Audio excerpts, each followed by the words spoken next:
जय हिंद दोस्तों। बहुत दिनों के बाद आपका क्लास हम रिकॉर्ड कर रहे हैं। दरअसल लगातार जो दीपावली और छठ और उसके बाद अक्षय नवमी जो पर्व आ गया, इससे क्लास का रिदम भी टूट गया होगा। हम समझ सकते हैं आपके जज्बातों को कि थोड़ा सा आपका रिदम टूट गया होगा और मेरा तो रिदम टूटा नहीं। आपको लग रहा होगा कि इतने दिनों से क्यों नहीं क्लास ले रहे, काहे पढ़ा रहे। देखो, इसमें मेरी गलती नहीं है, कोई गलती नहीं। क्यों? क्योंकि थोड़ा सा सिचुएशन ही ऐसा हो जाता है ना कि मतलब दीपावली और छठ में कि आसपास में जैसे कि मूर्ति जी, अगर मूर्ति बैठा है या फिर लक्ष्मी माता का या छठ भगवान का, तो उस हिसाब से इतना लोग बाजा बजाते हैं कि हम क्लास को रिकॉर्ड नहीं कर पाते हैं। और रहा बात कि नीचे एक कमरा में हम क्लास को रिकॉर्ड करते थे तो वो कर सकते हैं, लेकिन कमरा में थोड़ा सा घुटन महसूस होता है, घुटन फील होता है, इसलिए हम खुले में क्लास लेना चाहते हैं, मतलब ऊपर हॉल में। और यहाँ थोड़ा सा हल्ला उल्ला ज़्यादा होता था, इसलिए लगातार 10 दिन से आपका क्लास बंद रहा। तो इतना दिन से क्लास बंद होने के कारण बहुत सारे लोगों को तो मालूम भी नहीं कि हम अब पढ़ाएंगे या नहीं पढ़ाएंगे, एकाएक बंद कर देते हैं। देखो, हम बोल के बंद किए थे। तो आप लोग से सबसे पहले तो ये रिक्वेस्ट है कि हो सके आपसे जितना हो सके, मतलब पढ़ने वाले तक जहाँ तक आपकी पहुँच है, तो उन लोगों को आप ये वीडियो पहले शेयर कर दीजिए। फिर पढ़ाना तो है ही है, पहले आप शेयर कर दीजिए। देखो, लाइक तो बाद में भी आप कर देना, लेकिन पहले शेयर कर दो, क्योंकि बहुत सारे लोगों को मालूम है कि हम नहीं पढ़ा रहे हैं, बंद कर दिए। भले ही 15 मिनट का क्लास, लेकिन हम क्लास कंटिन्यू रखना चाहते हैं। नहीं हो पाता वो अलग बात है। तो पहले क्लास को शेयर कर दीजिए अब हम, और उसके बाद हम क्लास को स्टार्ट करते हैं। क्लास में चल रहा था अभी फ़िलहाल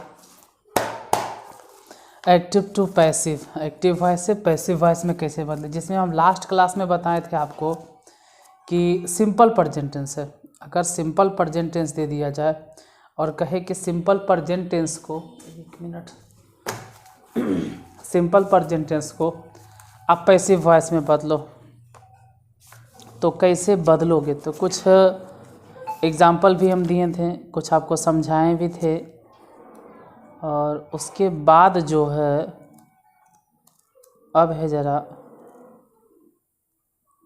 प्रेजेंट कंटिन्यूअस, जैसा कि हेडिंग आप लोग देख रहे होंगे, प्रेजेंट कंटिन्यूअस टेंस।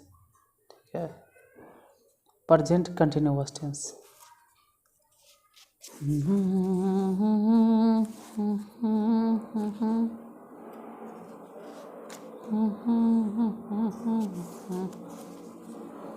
ग्रामर में छोटा चीज़ नहीं, बहुत सारा चीज़ पढ़ाना है, मतलब हल्का बहुत सारा चीज़ पढ़ाना है। और वही सब छोटा चीज़ जो कभी कभी हम किताब खोल के देखते हैं तो लगता है कि ये छोटा चीज़ जो आप लोग को नहीं मालूम रहता है, जिसका दुष्परिणाम आप लोग आगे जाके भुगतते हैं। चलो, हम लास्ट दिन प्रेजेंट इंडेफिनिट टेंस या कहो सिंपल प्रेजेंट टेंस के बारे में बताए थे। एक बार थोड़ा सा देख ले, रिकॉर्डिंग सही चल रहा है। आज प्रेजेंट कंटिन्यूअस देखिए, पहला एग्जाम्पल, पहला question, I am eating a mango. I am eating mango, आँख में क्या चला गया? आई एम ईटिंग, और उसके बाद ए मैंगो नहीं है, इस बार है आई एम ईटिंग मैंगोज। देखो, इसको भी पैसिव वॉइस में बदलना है, इसको भी पैसिव वॉइस में बदलना है। सिर्फ 2 ही सेंटेंस आप थोड़ा सा देखो ना, 2 सेंटेंस और 20 सेकेंड, सिर्फ आप 20 सेकेंड ध्यान से देखिए, आपको समझ में आएगा। समझ में क्या आएगा? इधर वाला हिस्सा तो कट गया, अब सही है। 20 सेकेंड भी अगर ध्यान से तुम देखोगे ना तो समझ में आएगा कि दोनों में थोड़ा सा प्रॉब्लम क्या है। आई यहाँ पर भी है, आई यहाँ पर भी है, एम यहाँ पर भी है, एम यहाँ पर भी, ईटिंग यहाँ पर, ईटिंग यहाँ पर। यहाँ आई एम ईटिंग ए मैंगो है और नीचे में आई एम ईटिंग मैंगोज है। बस 2 ही सेंटेंस देखिए, यहाँ पर नोटिस करोगे तो ए मैंगो पता चलेगा और यहाँ नोटिस करोगे तो मैंगोज पता चलेगा। दोनों में यही अंतर। बस इसी बात पर फोकस करना है कि यहाँ ए मैंगो है और यहाँ पर जो है वो मैंगोज है। ठीक है, अरे यार सिट, वेट ए मिनट यार।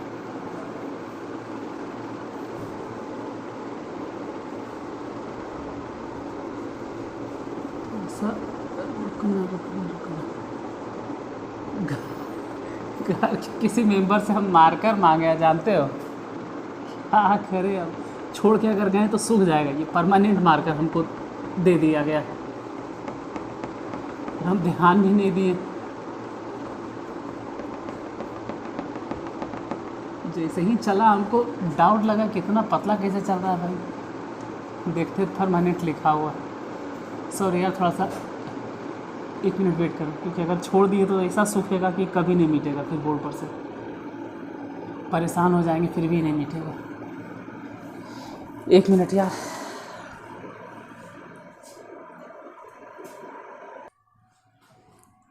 देखिए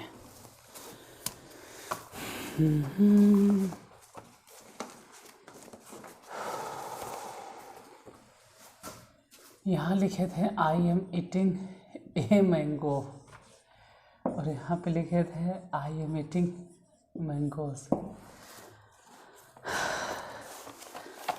देखो दोनों का पैसे पैसा इसलिए आ रहा है क्योंकि अगर थोड़ा सा 1 मिनट भी होता ना तो फिर इस जगह, मतलब यहाँ वाला जो है ना एरिया, इस जगह ये ख़राब हो जाता, फिर वो मिट भी नहीं करता जल्दी, इसलिए जल्दी जल्दी मिटाएं। हम मार्कर हटा के लाऊँ, परमानेंट था। देखो इसमें ध्यान क्या देना है ना कि हम बोल रहे थे कि यहाँ पे ए मैंगो है और इसमें मैंगोज है, बाकी सब चीज़ सेम है। तो ये ए मैंगो को पहले लाना, क्योंकि हम तो शुरू से यही बता रहे हैं कि ए मैंगो को इधर कर दो और आई को उधर कर दो। यहाँ पे मैंगोज को इधर कर दो और आई को उधर कर दो, बस। हाँ तो लिखो वही हिसाब से, ब्लैक मार्कर से ही लिखते हैं। ए मैंगो पहले हो जाएगा, ए मैंगो। और रही बात कि जब ए मैंगो हम देंगे तो उसके साथ कोई ना कोई तो वर्ब देंगे ना, एक्स्ट्रा वर्ब देना होता है पैसिव वॉइस में, आपको देना ही पड़ेगा। तो तो टेंस पे डिपेंड करता है कि कौन सा टेंस है। टेंस के हिसाब से हम लोग देते हैं, प्रेजेंट टेंस है, पास्ट टेंस है। तो यहाँ पे समझ में आ रहा है कि ऐसे भी इज एम आर था, तो यहाँ एम तो नहीं देंगे, मैंगो के हिसाब से इज हो गए, ए मैंगो इज, तो वहाँ इज एम आर था, ऐसे भी इज एम आर दिए। कुछ नया बताइए जो आप दिए, तो नया देना पड़ेगा बीइंग, और ये सब चीज़ हम समझाए हैं। A mango is being eaten होगा, a mango is being eaten, eaten ही होता है पैसिव वॉइस में। और अंतिम में हो जाएगा जो आई दिखाई दे रहा है ना, वो बाई मी। ये सब चीज़ हम पहले भी समझाएं। जैसे यहीं की अगर बात करें तो ये श्योर हो जाता है कि मैंगोज पहले होगा, ये तो फिक्स हो गया कि मैंगोज पहले होगा, ये फिक्स हो जाता है कि मैंगोज पहले। और दूसरा बात ये भी फिक्स हो गया कि आई जो है वो लास्ट में हो जाएगा, बाई मी। तो 2 चीज़ें तो फिक्स हो गए। फिर तीसरा एक चीज़ और फिक्स है कि ईटिंग नहीं होगा, ईटेन होगा। ये सब बात भी आपको बताएं कि ईटिंग जो आप सोच रहे हैं कि ईटिंग होगा वो नहीं होगा, भीतरी ईटेन होगा। तो मैंगोज को पहले कर देंगे, ई फिक्स है कि अंतिम में जाएगा, और अंतिम में जाएगा बाई मी, उसके पहले ईटेन होगा। फिर इज एम आर है तो आपको एम तो नहीं देने की आज़ादी है, आर तो देंगे क्योंकि मैंगोज है, लेकिन एक्स्ट्रा क्या दे रहे हो, क्योंकि एज एम आर तो ऑलरेडी है और आर के बाद आप इटेन दे नहीं सकते हो, तो कुछ तो दोगे ना। तो वहाँ पे देंगे mangoes are being eaten by me, ये ध्यान देना। और देखो ये 2 सेंटेंस ही आपका पूरा कॉन्सेप्ट क्लियर कर देता है। जो आज का टॉपिक है प्रेजेंट कंटिन्यूअस, इसके लिए ये 2 sentence enough, more than enough नहीं बोलेंगे लेकिन इनफ है।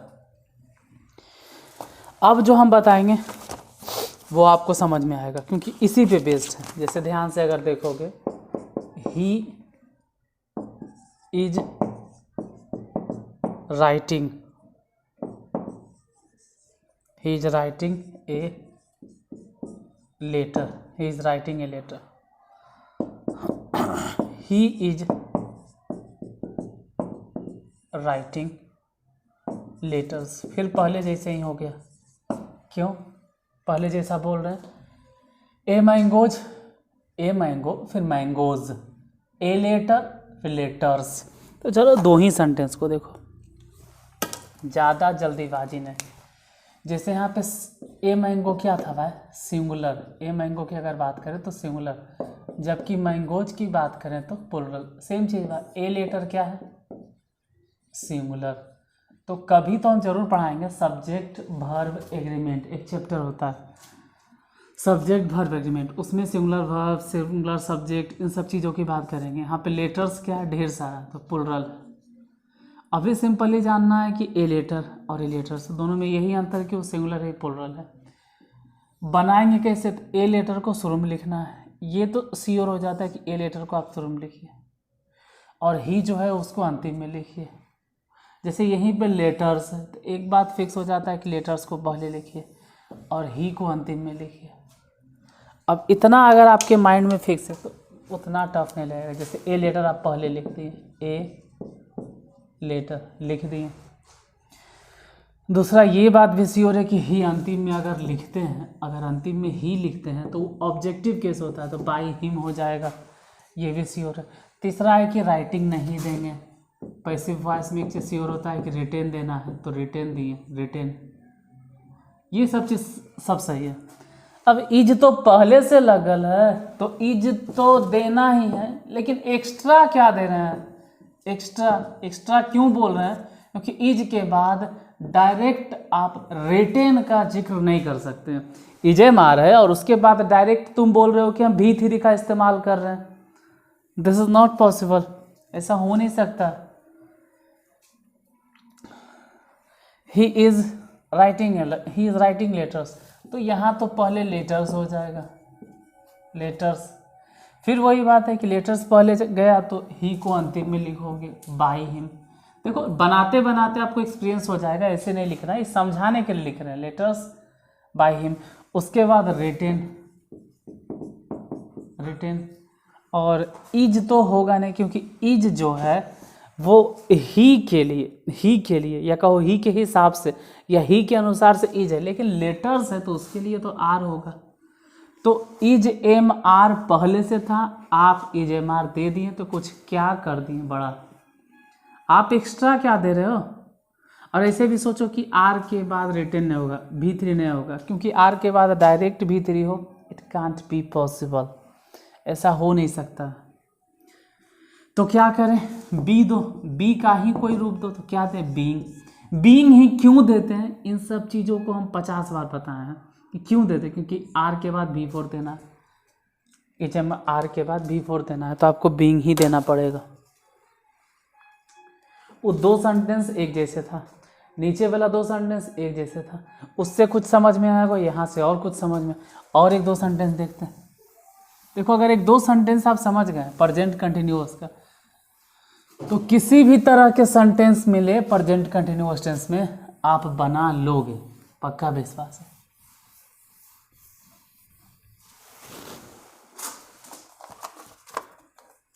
जैसे एक दो सेंटेंस थोड़ा सा चेंज करते हैं। His teacher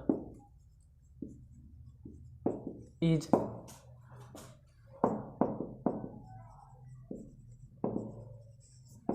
teaching him. दूसरा, our teachers are teaching us. तीसरा, वी आर ड्रिंकिंग मिल्क। देखिए अभी आप शुरुआती लेवल में हैं, मेरा मानना है, तो अभी हम सिंपल सेंटेंस आपको बताएंगे, फिर थोड़ा सा ऊपर लेवल होगा, फिर उसके बाद और भी ऊपर होगा। यहाँ पर भी वही बात है कि सब्जेक्ट की अगर बात की जाए तो हिज टीचर, और ऑब्जेक्ट की बात करें तो हिम। यहाँ पे सब्जेक्ट आवर टीचर्स है और ऑब्जेक्ट की बात की जाए तो अस है। इस सेंटेंस का जिक्र हम बाद में करेंगे। तो ये जो दिखाई दे रहा है हिम, इसको पहले कर देना है और हिज टीचर को लास्ट में भेज देना है। जैसे कि आवर टीचर से इसको अंतिम में भेज देंगे और अस को शुरू में भेज देंगे। और बाकी टीचिंग जो दिखाई दे रहा वो तो होगा नहीं, वो तो टाउट होगा। जैसे जैसे कहने का ही मतलब होगा कि हिम को पहले लिखो, तो हिम अगर पहले लिखोगे तो ही हो जाएगा। और यहाँ पे इज पहले से लगल है, जैसे हिम ऑब्जेक्टिव केस है, हिम लास्ट में है तो ऑब्जेक्टिव केस है, उसको जब पहले भेजेंगे तो नॉमिनेटिव केस होगा। और वैसे स्थिति में ही के साथ इज लगेगा, ही इज तो पहले से था, आप क्या दिए हो, तो हमको देना पड़ेगा बीइंग, ही इज़ बीइंग। और टीच या टीचिंग ये सब होगा नहीं, टाउट होगा, ही इज़ बीइंग टाउट। और बाई हिज टीचर है तो हिज टीचर ही होगा, कोई इसको हिम टीचर या ही टीचर करने का प्रयास मत करना, हिज टीचर ही होगा। जैसे यहीं की बात की जाए तो अस है, अस ऑब्जेक्टिव केस है। अगर पिछला वीडियो तुम देखे हो तो उसमें समझाएं कि अस को जब हम शुरू में लिखेंगे नॉमिनेटिव केस की तरह तो we are, is am are पहले से था, तो अस को अगर पहले ले गए अस वी, तो वी के साथ ऐसे वी आर लगता है। आप क्या दे रहे हो एक्स्ट्रा वर्ब, तो बीइंग देंगे, वी आर बीइंग। और टीच तो या टीचिंग ये सब चीज़ तो सोचना ही नहीं है, यहाँ तो हमेशा भीतरी होगा, तो टाउट। और बाद में हो जाएगा by our teachers, by our teachers. हाँ, इसकी अगर बात करें वी आर ड्रिंकिंग मिल्क, तो देखो ड्रिंकिंग वर्ब ही है, वर्ब पहचानने के लिए आना चाहिए। अधिकांश को वर्ब ही नहीं समझ में आता। यहाँ पे टीचिंग है वर्ब, इसमें भी टीचिंग है वर्ब, यहाँ पे ड्रिंकिंग है वर्ब। अगर वर्ब आप समझ गए हो, अगर वर्ब में परेशानी नहीं है, तो वर्ब के बाद जो तुरंत वर्ड दिखाई देगा ना, वर्ब के बाद नॉर्मली जो दिखाई देगा वो 90% 95% केस में ऑब्जेक्ट ही रहता है। ऐसा नहीं बोल रहे कि 100%, लेकिन नॉर्मली जो वॉइस अगर आप पढ़ रहे हो तो वॉइस के बाद अगर वर्ब के बाद कुछ दिखाई दे रहा है तो फिक्स है 95% की ऑब्जेक्ट ही है। अब पता कैसे करेंगे सर, वो सब चीज़ बताएं कि क्या या किसे से पता करना है। जैसे कि वी आर ड्रिंकिंग, हम लोग पी रहे हैं, क्या पी रहे हैं, तो मिल्क। और क्या बोलने पर या किसे बोलने पर जवाब उस सेंटेंस में है, जैसे हम लोग क्या पी रहे हैं तो इसी में जवाब है। वी आर ड्रिंकिंग मतलब हम लोग पी रहे हैं, क्या पी रहे हैं तो इसी सेंटेंस में जवाब है दूध, मिल्क। तो वी आर ड्रिंकिंग मिल्क मतलब हम पूछते हैं कि क्या पी रहे हैं, तो सेंटेंस में ही छिपा हुआ है उसका जवाब, आपको इधर उधर जाने की जरूरत नहीं। वी आर ड्रिंकिंग बोल दिए और फिर पूछ दिए क्या पी रहे हैं, तो यहीं पे जवाब है मिल्क। और अगर क्या पूछने पर या किसे पूछने पर सेंटेंस में से ही अगर जवाब आ जा रहा है, तो जो जवाब आ रहा है वही तो ऑब्जेक्ट है, भले ही इनडायरेक्ट या डायरेक्ट ऑब्जेक्ट हो। जैसे क्या पूछने पर अगर जवाब मिल गया तो इनडायरेक्ट ऑब्जेक्ट, किसे पूछने पर जवाब मिल गया तो डायरेक्ट ऑब्जेक्ट। यहाँ पर मिल्क ऑब्जेक्ट है, तो ये चीज़ समझ में आ गया कि ऑब्जेक्ट है और वी सब्जेक्ट है। अब इतना अगर समझ रहे हो तो मिल्क को पहले लिखो और वी को बाद में लिखो, यही तो करना होता है। चलो देखते हैं, पहले मिल्क पहले हो जाएगा, मिल्क। और आर है तो आर तो नहीं देंगे, मिल्क इज होगा क्योंकि मिल्क के साथ इज लगता है। आर क्यों है, ये वाला आर जो है ना वो वी के लिए आया था, लेकिन यहाँ पे मिल्क जो है उसके लिए इज आया है, तो मिल्क इज। और एक्स्ट्रा जो देने का रिवाज है इसमें वो बीइंग होगा, मिल्क इज बीइंग। और ड्रिंक तो देना नहीं है या ड्रिंकिंग भी नहीं देना है, ड्रंक देना है, ड्रिंक ड्रैंक ड्रंक। और किसके द्वारा, तो वी को अंतिम में अगर लिखोगे तो by us.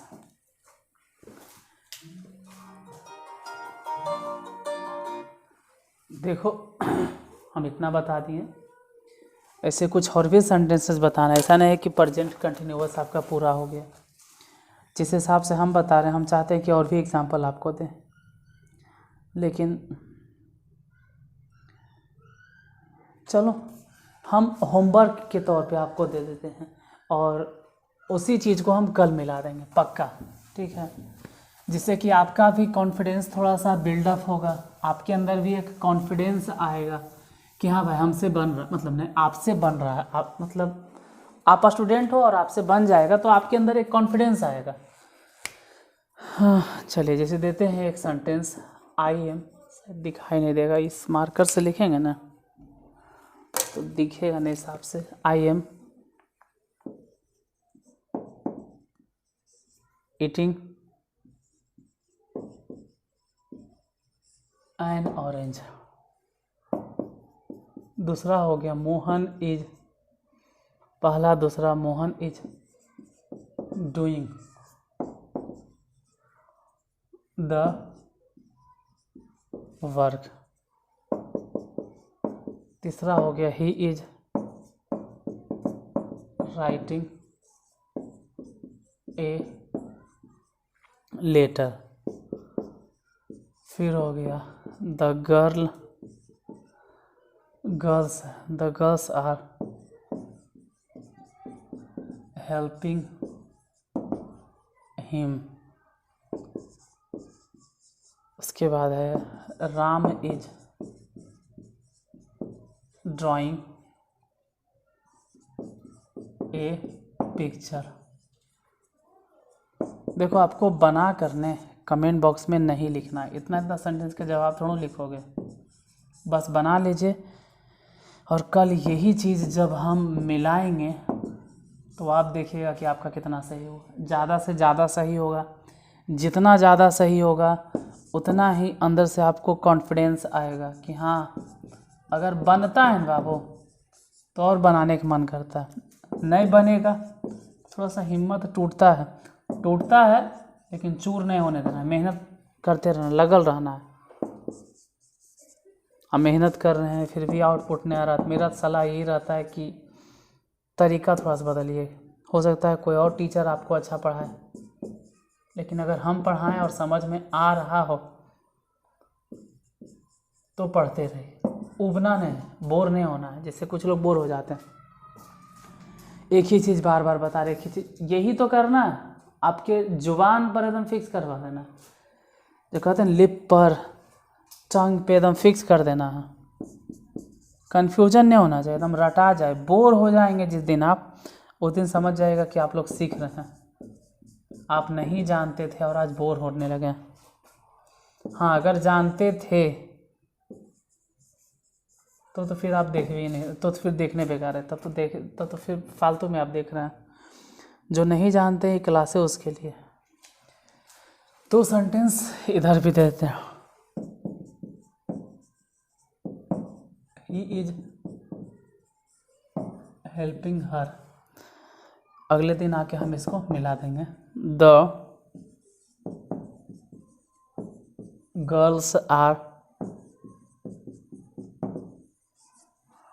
helping the old lady।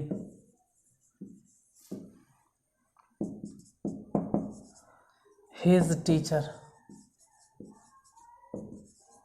is teaching him। देखो जो भी है 10 या 12 को जो भी हम सेंटेंस दिए हैं, ये सिर्फ इसलिए दिया गया है जिसमें आपको अंदर से एक आत्मविश्वास जगे, सेल्फ कॉन्फिडेंस आए। जब आपसे बनेगा तो अंदर से लगेगा कि हाँ भाई अच्छा है। जैसे आप मान लो कि एक खिलाड़ी हो, क्रिकेटर हो, और अगर जब लगातार चौका छक्का मारते रहो तो अंदर से एक कॉन्फिडेंस आएगा कि हाँ भाई मार रहे हैं। लगातार अगर 2-3 ओवर आपका मेडल चल जाता है तो हिम्मत टूट जाता है। इसका नहीं मतलब चूर हो जाता है। लगे रहिए, मेहनत करते रहिए, कभी भी किसी भी बॉल पे आप छक्का मार सकते हैं, ठीक है। और एक आध बार अगर नहीं समझ में आता है तो ये कोई ऐसी कोई चीज़ नहीं है कि कोई मान लीजिए कि कोई क्रिकेटर एक मैच हार गया तो उससे हार जीत का फैसला नहीं होता है, ठीक है। आप लगातार अच्छा काम कर रहे हैं, जैसे आप ही बात कर रहे हैं, ऐसा नहीं कि हम समझ सकते हैं, आप लोग समझ रहे होंगे वर्ल्ड कप के बारे में। खैर वो तो बहुत अच्छा किए, जो भी इंडिया वाले थे सब क्रिकेटर अच्छा खेला, उसकी बात नहीं कर रहे हैं। हम आप लोग के लिए बोल रहे हैं कि आप लोग अगर हमेशा समझ रहे हैं और कभी किसी सेंटेंस में अगर नहीं समझ में आ रहा तो उसके लिए पेशेंस नहीं खोना, हिम्मत नहीं हारना, ठीक है। अगले बार ट्राई करेंगे, नेक्स्ट सेंटेंस में हो सकता है समझ में आ जाए। हाँ अगर लगातार आपको समझ में नहीं आ रहा है, 10-20 सेंटेंस बताते जा रहे हैं, समझ में नहीं आ रहा है, तो शायद हम आपको समझा नहीं पा रहे हैं। लेकिन अभी प्रेजेंट कंटिन्यूअस है, 4 सेंटेंस बताए हैं, जाहिर सी बात है 4-5 को बताएं, बन जाएगा। लेकिन अगर नहीं बना तो कल समझाएंगे, कल इसको देखिएगा। कल भी नहीं समझ में आया तो उसका बात अलग है। तो आज आप इतनी देर तक क्लास को देखें, इसके लिए बहुत बहुत धन्यवाद। फिर मिलते हैं कल इसी टाइम पर, इसी चैनल पे। टाइम अगर नहीं मालूम है तो बता देते हैं, 7 बजे शाम को। देखो 7 बजे या 7:30 बजे, इसी के बीच में आपको वीडियो डेली मिल जाएगा। अब मिल ही जाता है 7 से 7:30 के बीच में। तो मिलते हैं फिर कल, आज के लिए धन्यवाद।